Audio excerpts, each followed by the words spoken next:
pretty soon. Now let me see. Now the live screen should be on. You can see on the top of the thing. Today we welcome Janaki Srinivasan, the grandma, and her four grandkids are going to participate today. Kavya, 16 years, she's a high school junior. Niyant, 13 year, he is a high school, he's in junior high, 7th grade. Giant, a young toddler. And Niyati. Niyati is probably 12 or so, that one.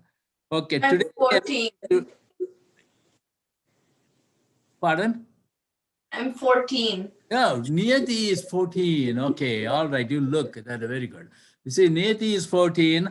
All these people are going to participate in their own respective way and explaining the slides, and also they're telling the story of what is Srivilliputtur and what the temple is.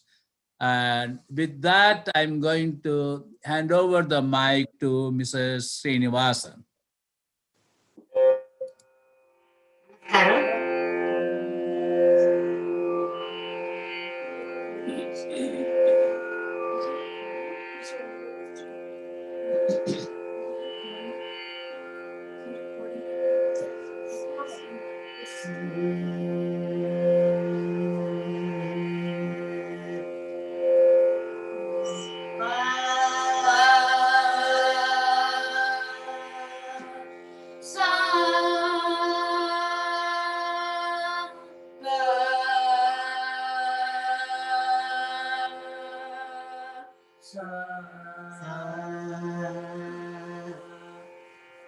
மார்கழி திங்கள் மார்கழி திங்கள் மதி நிறைந்த நன்னாளால் மார்கழி திங்கள் மதி நிறைந்த நன்னாளால் நீராட போதுவி பொதுமினு நேரிழையே நீராட போதுவி பொதுமினு நேரிழையே ஸ்ரீ மல்குமாய் பாடி ஸ்ரீ மல்குமாய் பாடி செல்வ சிறுநீர்கள் ஸ்ரீ மல்குமாய் பாடி செல்வ சிறுநீர்கள் ஸ்ரீ மல்குமாய் பாடி செல்வ சிறுநீர்கள் பூர்வேல் பொழிந்தோழிலன் நந்த கோபன் குமரன் ஏராந்த கண்ணி யசோதை இளம் சிங்கம் ஏராந்த கண்ணி யசோதை இளம் சிங்கம் ஏராந்த கண்ணி யசோதை இளம் சிங்கம் காவினி செங்கண் கதிமதியம் போர் முகத்தார் காவினி செங்கண் கதிமதியம் போர் முகத்தார் நாராயணனே நமக்கே நாராயணனே நமக்கே பாறை தருவார் நாராயணனே நமக்கே பாறை தருவார் நாராயணனே நமக்கே பாறை தருவார் பாரோள் புகழ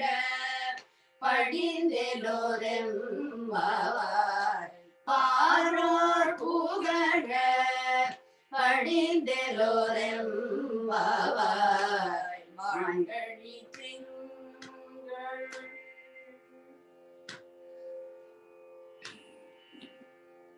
The second Pasuram.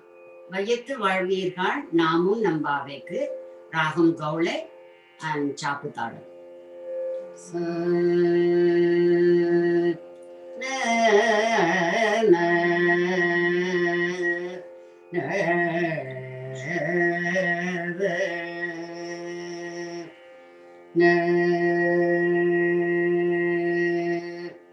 வையத்து வாழ்வீரா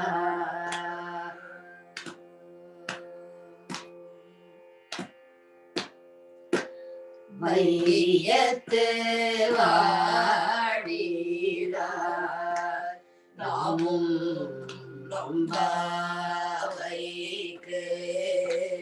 வையத்து வாழ்வீரா நாமும் நம்பாவைக்கு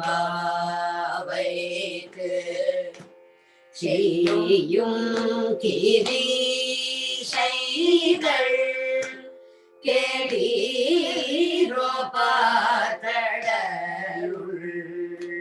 செய்யும் கிரீஷைகள் கேளீரோ பார்த்தடருள் ஐய தூயின்ற பரமனடி பாடி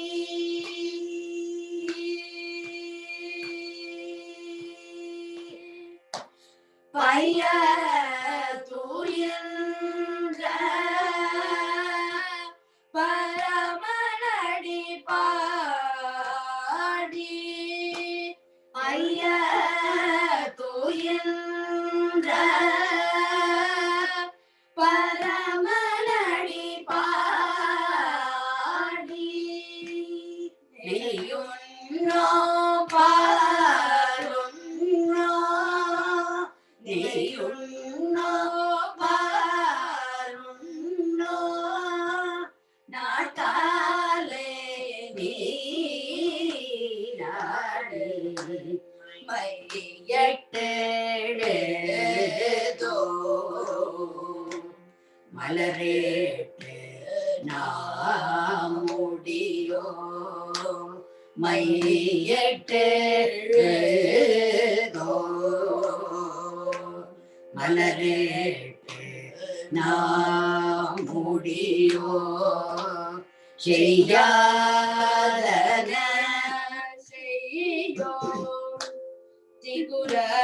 திகுரநேசன் ரோதோ செய்யாதன செய்யோ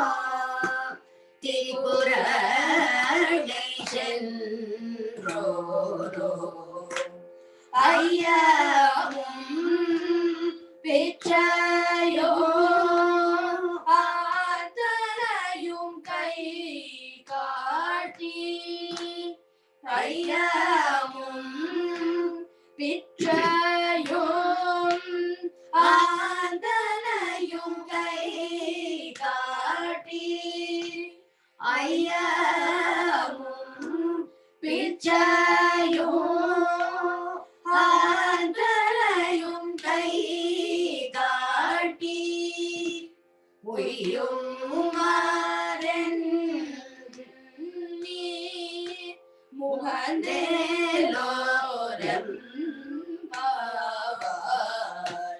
பாவாரிமையட்டு வாழீரா.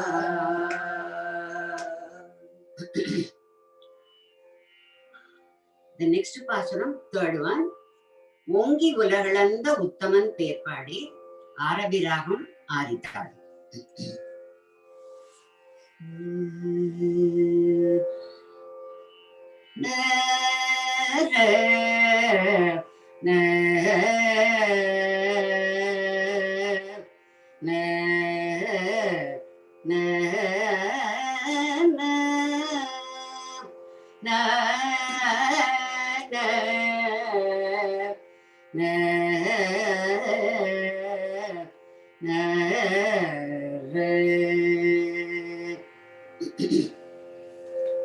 ஓங்கி உலகளந்த உத்தமன்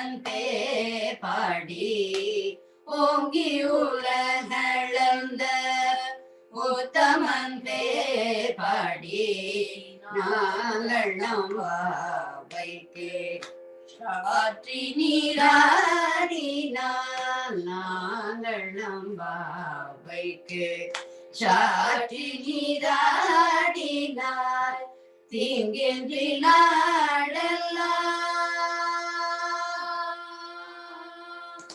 தீங்கின்றி நாடெல்லாம் திங்கள் மும்மாரி பெய்து தீங்கின்றி நாடெல்லாம் திங்கள் மும்மாரி பெய்து தீங்கின்றி நாடெல்லாம் திங்கள் மும்மாரி பெய்து ஓங்கு பெரு சென்னல் தொடுகையலுகள ஓங்கு பெரு சென்னல் தொடுகையலுகள ஓங்கு பெரு சென்னல் தொடுகையலுகள பொங்குவளை போதில் பொறி வண்டு கண்படுப்ப பொங்குவளை போதில் பொறி வண்டு கண்படுப்ப தேங்காதை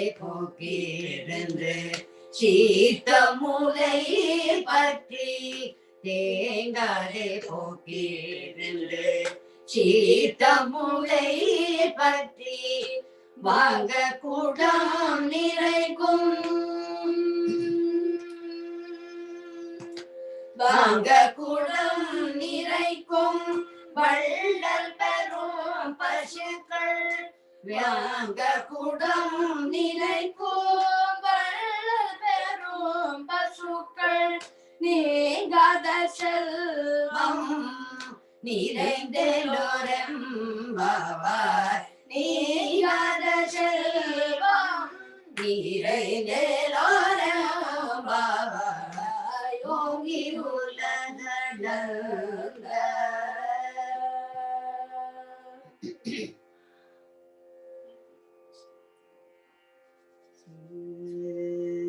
The next திருப்பாவை ஆழிமழை கண்ணா ஒன்று நீ கரிகரவே வராளி ராகம் and ரெட்டகள ஆதித்தம்.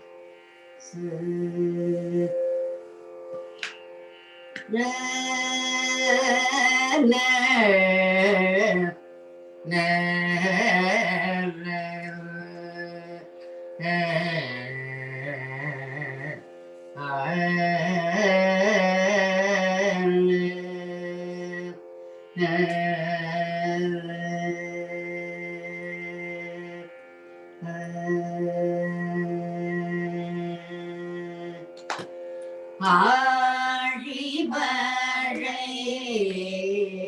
கண்ணா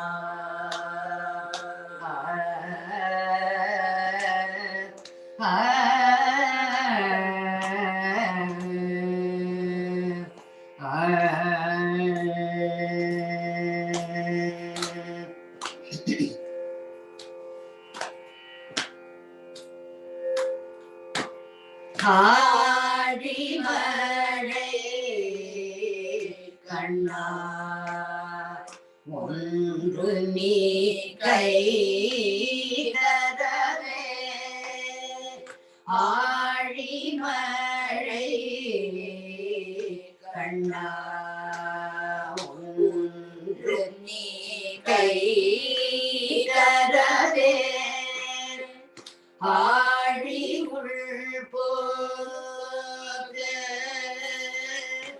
மூகந்து கொடாதே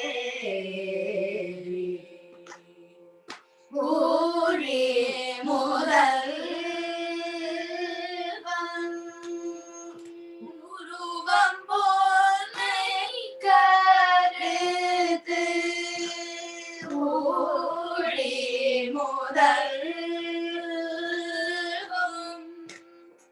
உருவம் போனை கருத்து பாடியன் தோளுடைய பத்மநாபன் கையில் ஆழி போல் பலம்புரி போலின்றதிந்து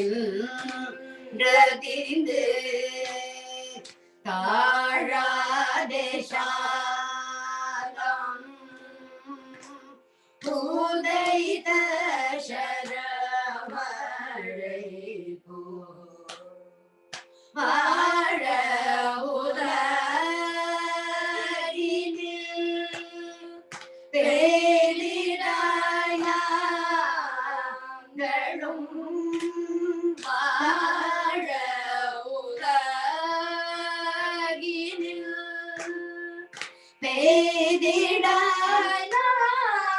பேரிடாயாங்களும் மார்கழி நீராட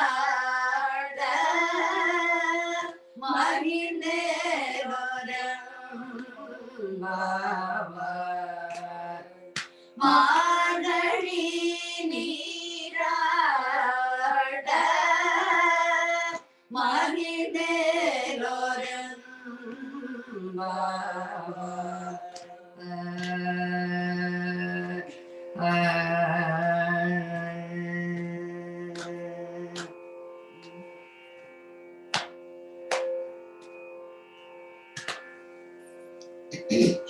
The next திருப்பாவை மாயனை மன்னும் வடமதுரை மைந்தனே. The ragam is Sri Ragam and Talam Deshadi.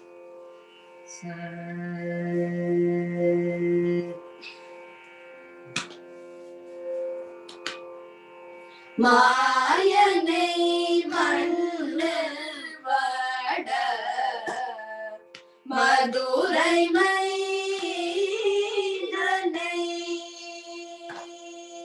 மாயனை மண்ணு வட மதுரை மைந்தனை தூய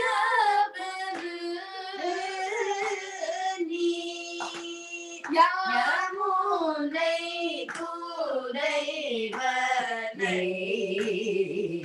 ஆய குலத்தினில் ஒன்றும் அணி விளக்கை தாயே குலத்தினில் தோன்றும் அணி விளக்கை தாயே குடல்கம்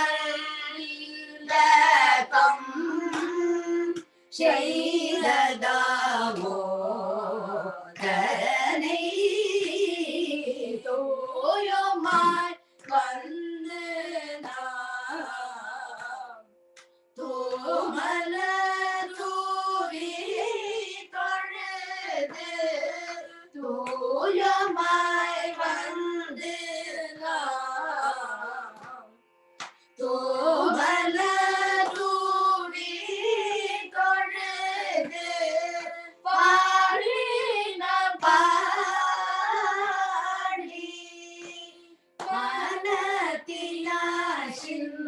மனத்தினாசிந்திக்க போய பிழையும்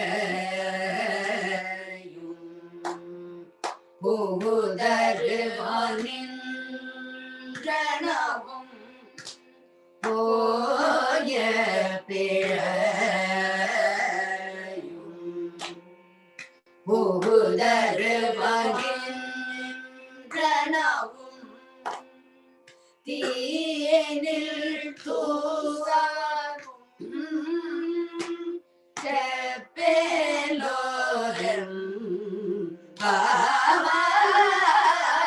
பாவாயனை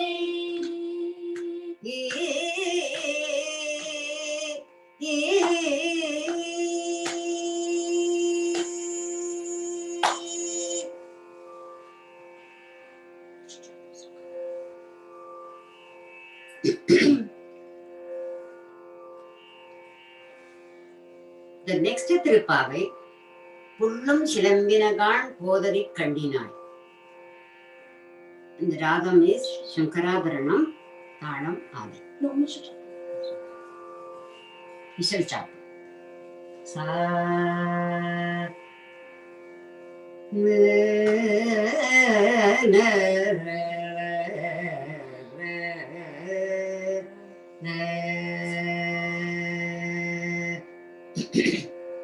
புள்ளும் சீலம்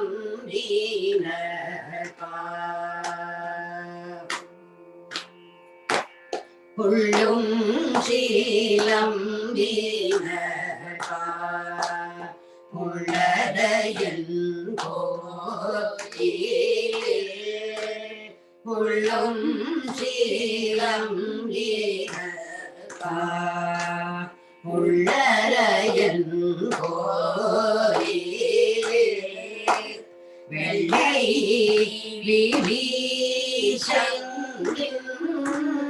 பேரரவம் கேட்டிலையோ வெள்ளை விழீசங்கில் பேரரவம் கேட்டிலையோ பிள்ளாய் எழுந்தீராய்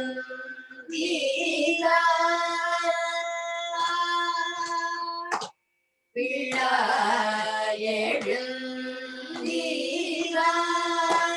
பேமுலை நன்றுண்டு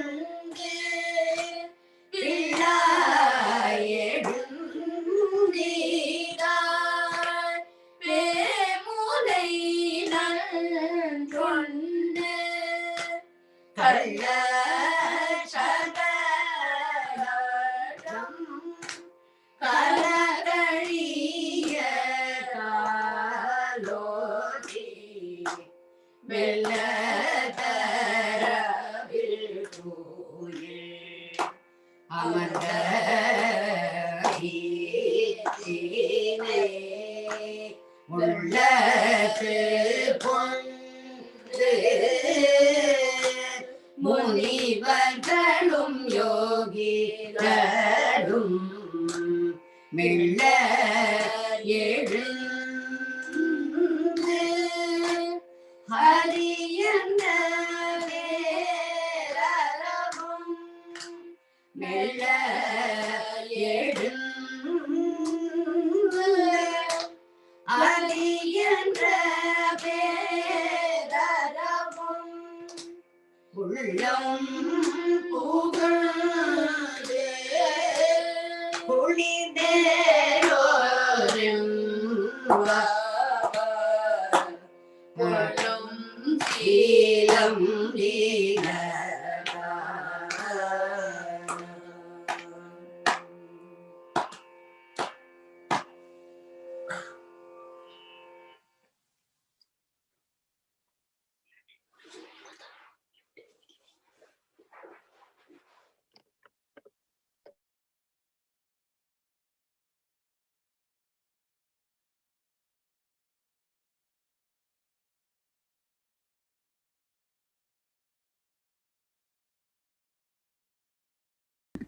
Okay, now I'll be going through the meanings of Pasuram 1 through 6.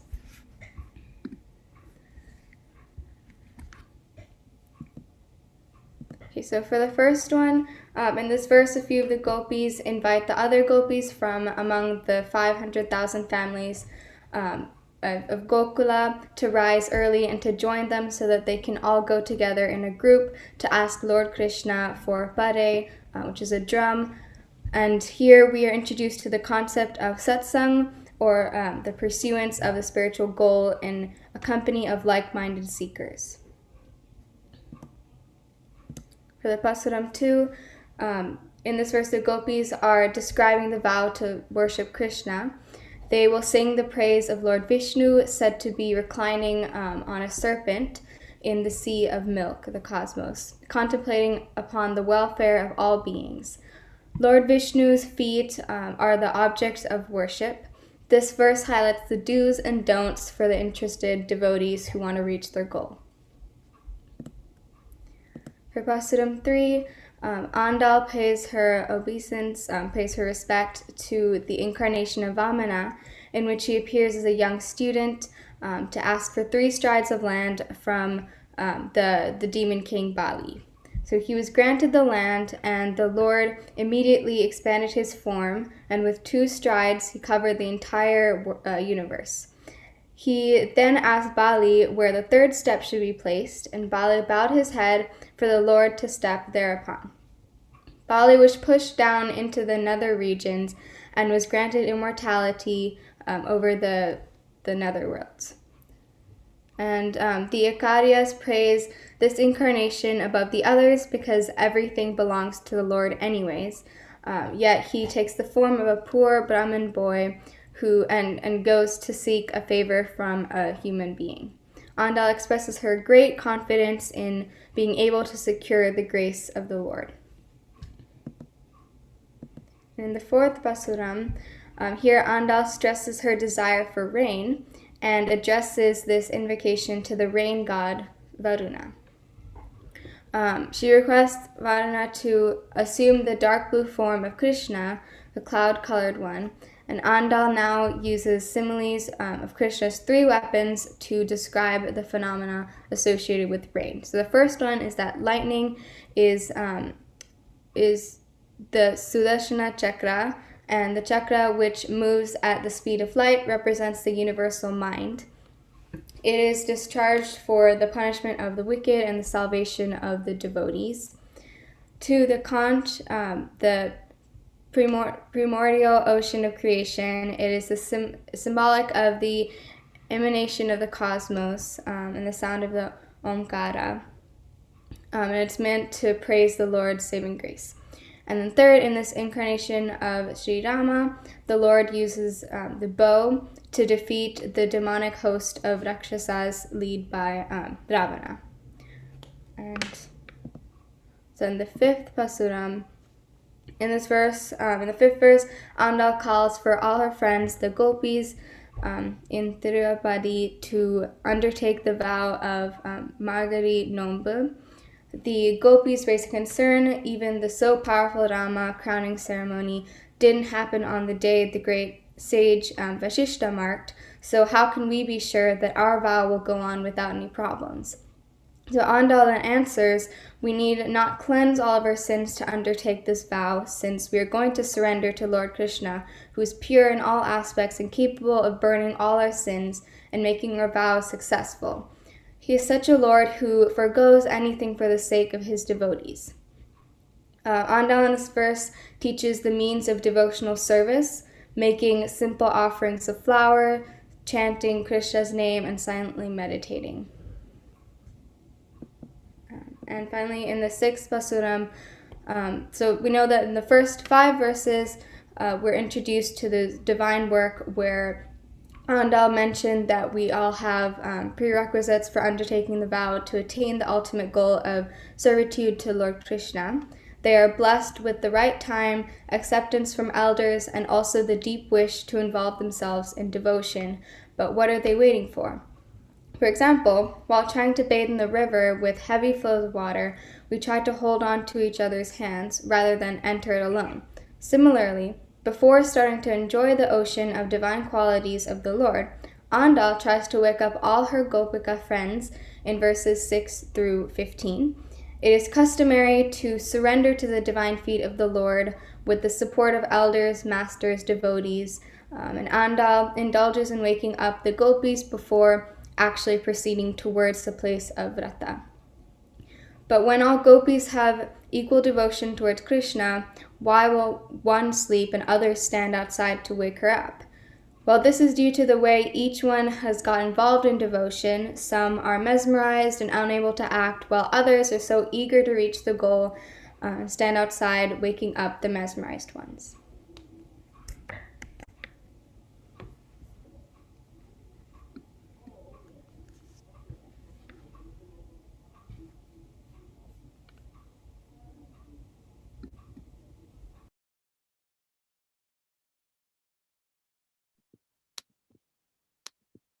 Hi everyone.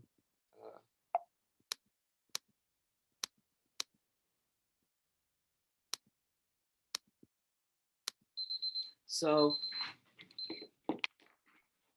Today we're going to be talking about one of the very important temple in Tamil Nadu in South India, the Sri Velliputtur Arulmiga Nachiyar Temple, or the Sri Velliputtur Andal Temple.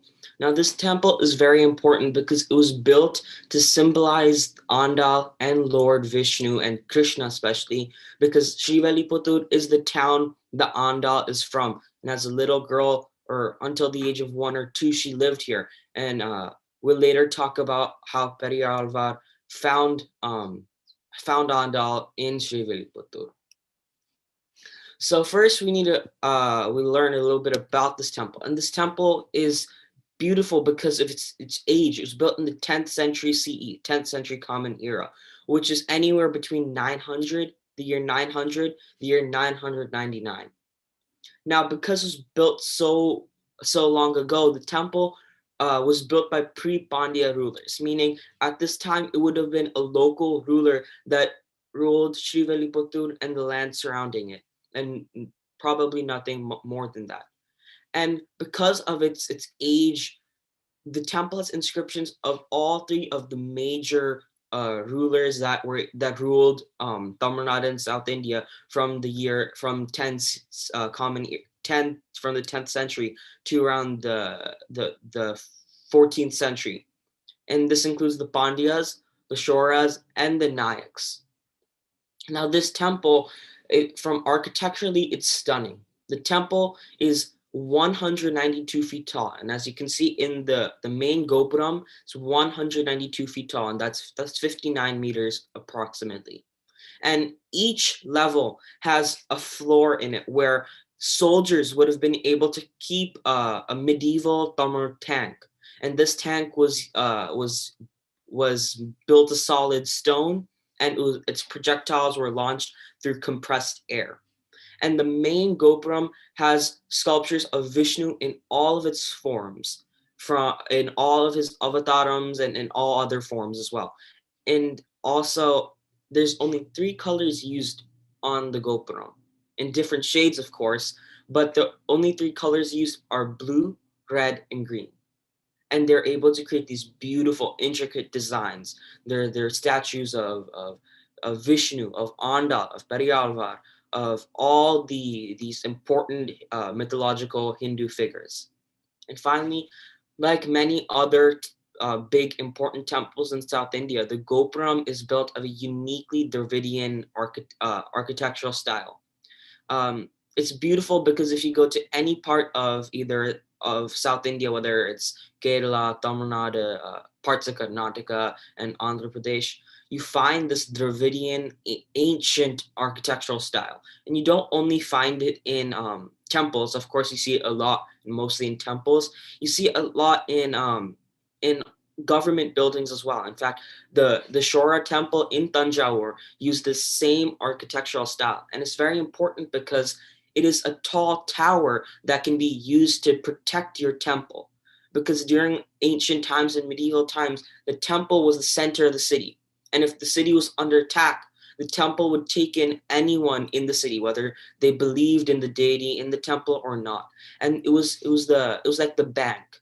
All of the important riches of the town and of the city usually were in the center temple. So it's very important to have a well-protected temple. And so on having these tall gopurams to protect your main gates was very important. Now, this temple, like I said, was built in the 10th century CE. But for a long time, it was neglected due to a lack of money to properly maintain it. But during the reign of Tirumalai Nayak from 1623 to 1659, and his wife Rani Mangammal from 1689 to 1706, the city became very popular. It was important for trade, moving important goods from the south of Tamil Nadu to the north, whether it was Madras or Hyderabad or other important cities throughout South India. And Tirumalai Nayak gave a stipend. Well, what it wasn't a stipend, an amount of money to Rani Mangammal every year, around $50 million today, which is a humongous sum of money, to go to temples throughout their empire, find the most beautiful temples, whether they're big or small, or to Vishnu or to Shiva or to any other deity, but to go and renovate it, to have beautiful architecture, make sure that they can stand for another 1,000 or 2,000 years. And Rani Mangamal, she made it her life's mission to go to every single temple in the Nayak Empire and to fix up the temple. Of course, she died in 1706 and she wasn't able to go to every temple, but she went to some of the most important temples in their empire. And when she went to Shivaliputtur and she heard these beautiful stories of Andal and Periyalvar and all the other Alvars, she said, if there's any temple that I have to renovate before I die, it has to be this one. So she went and she rebuilt everything in the temple after it'd been destroyed due to pillagers, through to nomads and just neglect. And on the pillars leading to the front gopuram of this temple, there were 15 pillars on each side, 15 on the left, 15 on the right. Each pillar had the inscription of all of the 30 pasurams we will be listening to in these following days. And it was beautiful because it had pictures representing each pasuram. And sadly, a lot of these pillars had been faded away due to erosion or neglect. And Rani Mangamal was able to save these pillars, which were living history. Right there, you had the history of this temple and this town in this part of India. And as you can see over here, we have a picture of not the Sriviliputtur temple, but of the Tirumalai Nayak palace in Madurai. Madurai was the capital of the Nayak Empire. And this palace is very important because it symbolizes the architectural might of the Nayak Empire. This palace is called Tirumalai Nayak Palace because Tirumalai Nayak was the one that built this palace from the ground up. And it was one of his greatest achievements. And it's a beautiful sight to see. And if you ever get to see it, it's amazing. Like I said, this temple had been pillaged sadly multiple times, and the main pillage was somewhere between 1745 and 1751, where the temple was pillaged by a Mughal mercenary, and this was during the decline of the Mughal Empire. And his name was Murdanayagam Pillai, or he changed his name to be Muhammad Yusuf Khan. And he stripped this temple of all its valuables, of the gold, of some of the idols, whether it was of Vishnu, of Krishna, or of Andal. And he tried to burn down the wood center beam that held up the main gopuram. Luckily, this gopuram didn't collapse because the townspeople ran in and they put out the fire, trying to save the gopuram because it meant so much to them. And they were able to save this beautiful temple. They were able to save some of the main idols because Murdanayagam didn't come with a large group. He was only able to take small, light things. And an interesting thing about Murdanayagam Pillai is he was born in Madras, what is modern day Madras, and his parents died at quite a young age. It's unknown why. It's believed that he was born to farmers, to not so well off family. This was, mind you, during the British East India Company, where Madras was a stronghold for the British East India Company.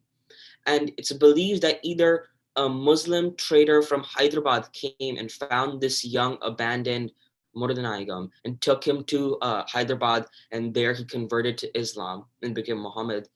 Or he, around 15, left Madras and he went to Delhi, or the capital of the Mughal Empire, and there he changed his name and religion to Islam in Muhammad Yusuf Khan, and he did that so that he could rise up the ranks of the Mughal army.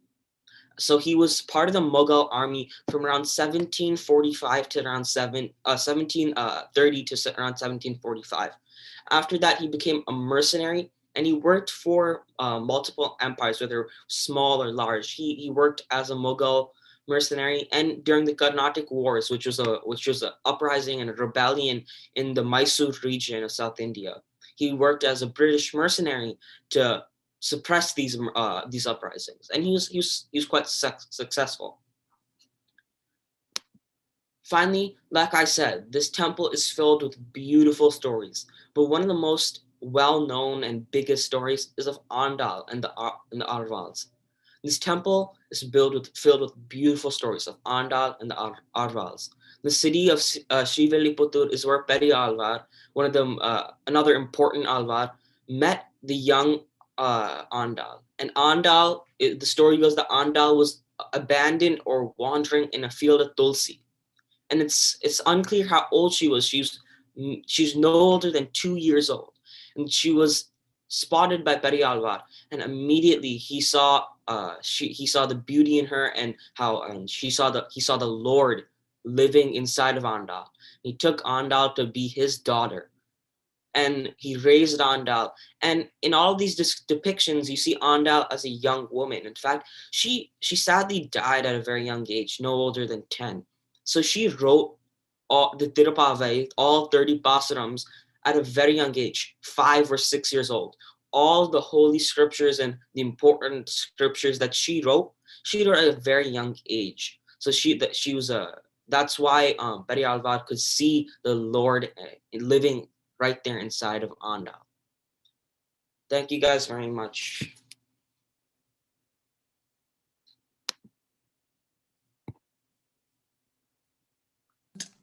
Excellent presentation by these young kids, amazing research done by Niyant. I think he delved deep into the history. I didn't even know that much, and he really dug deep into that. Looks like he has got a tremendous interest in architecture and buildings, and an outstanding job was done by this kid. And again, Kavya, she did an excellent job of narrating again the 6 kind of pasuras, and typically, as an Indo-American girl, and very well done, which will be kind of relished by all youngsters, that one. And we admire their participation. I think tremendous teamwork by the grandkids and the grandma is a 3-generation efforts, and is a good example of every family who is living here in America. They either migrated from there and raised their families here. It's very important to involve, the elders also with the youngsters in teaching the history, that one. And what is India? India is a treasure, It has got so much hidden treasures right from the Vedic time. And it has been nourished and protected and passed on to generation. Think about how many generations from Vedic time to here, Periyar himself, that one, his generation, I think 257th generation still lives in Tiruvilliputturu, they say, And tomorrow we will explain that situation where there's a festival going on. I think it was there yesterday in India, and it is today they here. That festival is Andal takes a procession from the temple to her place where she was raised, We call it in Tamil, Parandam, That means, the ladies, once they get married and go to the other in-laws' place, whenever they come to their parents' place, they're very well welcomed, Andal does the same thing, from the temple. She takes a procession and goes to her temple house, or Periyar's house, which is still there today, they say, renovated or whatever it is, because land is imperishable, The building might have been collapsed by whatever deluge, earthquake, or whatever it has happened, but the land probably remained there itself. And they renovated it, and there is a small thing. Probably tomorrow, Niyant will be able to do a little bit of research on that, and then we'll tell you the story of that function of the procession, where Andal being received at the place where she was raised or even found, where she was found at a Tulasi garden of Periyalvar. Periyalvar was kind of not only a Brahmin, he was a gardener, was ancient gardener too. He raised his own flowers and the Tulasis for doing archanas or prayer for that one.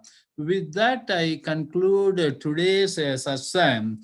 I would like, all the kids to get engaged and try to see what part you want to take tomorrow, and then we will continue this. This will go on for the next 24 days.